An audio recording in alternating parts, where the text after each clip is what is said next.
On parle mercato désormais à Lyon et donc Juninho s'est pas trop avancé ce midi. Il a dit: «Bon, ben, effectivement, de toute façon, ça fait déjà un moment qu'on regarde et tout, mais il va falloir, agir, on ne sait pas encore. Bref, à Lyon, on va étudier l'affaire, donc dans les semaines qui viennent». Mais il y a quand même, outre les blessures, il y a une défaite quand même qui était très, très moche, Ah donc oui, avec c'est vraiment un dimanche la horrible. même pauvreté dans le jeu qu'on voit depuis le début de la saison.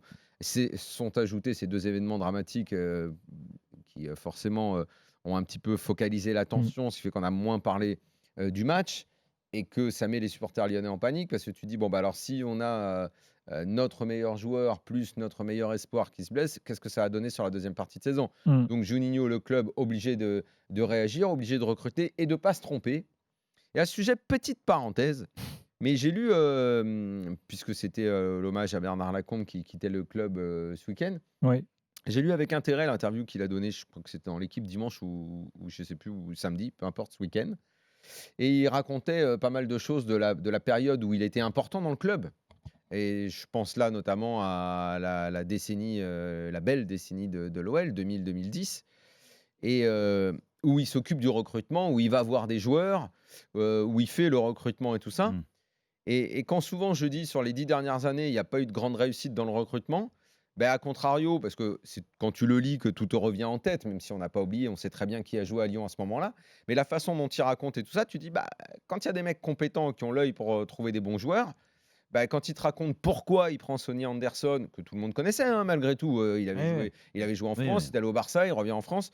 Quand il parle de Diarra, Essien, bon, ben voilà, quand tu as des mecs qui savent voir les bons joueurs, ils ne s'étaient pas complètement ruinés non plus. C'est pas des folies que Lyon ne pourrait pas Exactement. refaire aujourd'hui. Mmh. Donc voilà, juste la petite parenthèse, puisqu'il est parti, Bernard Lacombe, lui dire aussi que quand il a bossé et qu'il était réellement aux affaires, dans Bah, cette décennie-là, il a fait des belles choses. il a fait des belles choses, Non, quoi. mais de Voilà. toute Et façon, que là, maintenant, Juninho, qui mine de rien, alors il a parlé hier et tout, mais je trouve que les 2 dernières semaines ont été assez terribles pour lui. Bon, d'abord, depuis le départ de Silvinho, c'est vrai, il y a, Non, mais ce qui est terrible pour Aulas est lui, c'est revenu depuis aux son arrivée que affaires. c'est terrible, il y a rien qui lui sourit. Voilà, Aulas Le revient aux merca non mais affaires et reviens ouais. reviens même au mercato. donc il est écarté. Jean-Lucas, Il tu as part des nouvelles toi, par exemple? Non, mais Non mais les dossiers s'accumulent quand même. il parle pas ou sur OL Télé, pas plus.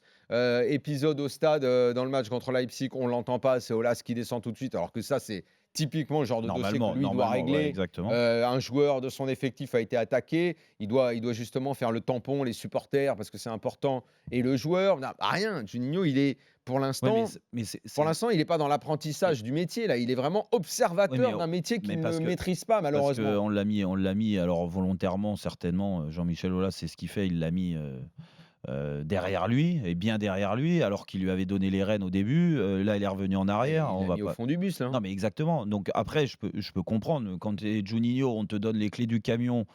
On te dit, le président te dit, c'est comme mon fils. Quand il vient, au bout de 2 mois, 3 mois, je change d'entraîneur parce que les résultats sont pas bons. On en prend un autre qui ressemble plus ou moins à ce que mettait en place Genesio, avec encore pire hein, dans ce qu'on voit dans le jeu aujourd'hui. Juninho, il a pris du recul. Le problème, c'est que Gilbert, ta question de base, c'est est-ce que l'OL peut s'en remettre? Déjà, avec ces deux joueurs-là, ils avaient du mal. Donc, quand tu perds tes deux meilleurs éléments, et surtout ton meilleur élément, c'est Memphis Depay, comment tu veux que Lyon se remette de ça? C'est dramatique. C'est dramatique à tous Ouais. les niveaux. C'est pas parce que tu vas recruter au mercato d'hiver. Déjà, tu vas recruter qui? À la va-vite. Parce que quand ils ont le temps, moi je veux bien. Ce serait mieux que ce soit pas à la va-vite, parce Non, que là, faut plus se planter, là. oui, mais sauf que. Manu Petit a proposé Nzonzi Ouais, non, mais, Hein? non, mais. Il est complètement Non, cramé, mais ils ce ont que je veux dit. dire, c'est en mode Daniel, c'est revanche. forcément à la va-vite parce que Certains proposent Giroud. Depay était non mais Depay était pas censé être remplacé. Depay était là, alors que tu prennes des joueurs à côté de Depay. Aujourd'hui, il faut prendre un leader technique. Donc c'est ça qui coûte très cher dans le foot aujourd'hui.